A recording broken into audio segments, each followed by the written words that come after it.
Bana, kwa siku ya leo Dodoma ilipendezeshwa na wasanii mbalimbali, ikiwemo wakina Harmonize, alikuwepo pia wasanii mbalimbali wa Bongo Movie, alikuwepo Irene Uwoya alikuwepo pale, lakini pia pamoja na wasanii wengi, bila kumsahau Mbosso Khan, Mushadede naye pia ni miongoni mwa wasanii ambao kwa siku ya leo walikuwepo pale, ambao walikuwa wanaipendezesha siku ya leo pale Dodoma, ambapo Rais wa Jamhuri ya Muungano wa Tanzania Dr. Samia Suluhu Hassan alikuwepo pale pamoja na wajumbe wengi kweli ambao walikuwepo pale kwa siku hii ya leo. Sasa wakati alikuwepo pale, mapema sana tulikusogezea taarifa ya Harmonize ambaye alikuwa ni miongoni mwa wasanii ambao walikuwa na perform kwa siku ya leo. Of course alipiga show kubwa na nzuri zaidi, nilifanikiwa pia kuifuatilia na kuitazama.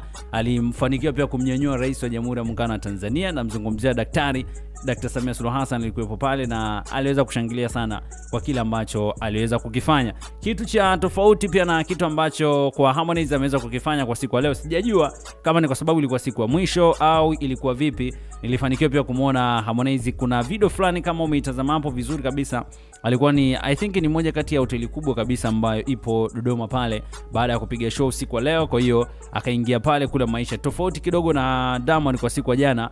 Baada tu ya kumaliza show, yeye alipanda zake gari akaondoka, akarudi zake Dar es Salaam. Lakini pia Harmonize yeye tumeona amemaliza kufanya show, alafu akamaliza akaenda zake hotelini. Kwa hiyo unaweza ukaona bana mambo yako vipi. Kwa hiyo kwa siku ya leo mambo alikuwa hivyo, wasanii walikuwa wengi, lakini sijaona vibe la Harmonize ambalo alikuwa nalo kama la Diamond kwa siku ya jana.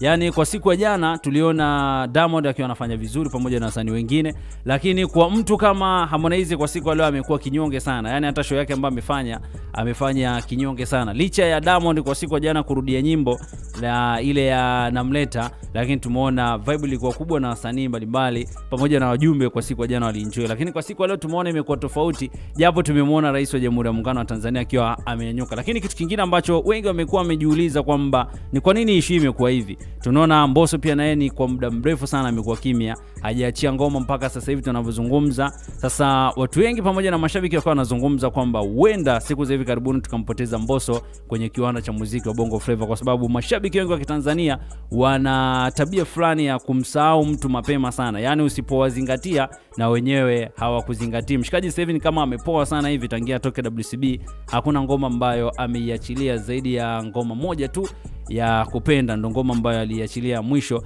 na hiyo yenyewe hiyo project aliachia ambayo akiwa tayari ameshajiandaa akiwa WCB. Kwa hiyo baada ya kutoka tu WCB akaachia ngoma, kitu ambacho pia kimeibua maswali. Umefanikiwa kuiona show ya Harmonize pamoja na wasanii wengine? Buniachie maoni yako hapo, lakini kubwa zaidi usisahau bana kusubscribe channel yetu BM Basha TV. Tufuatilie pia kwenye mitandao yetu ya kijamii mbalimbali, tunatumia Facebook pamoja na Instagram tunatumia BM Basha.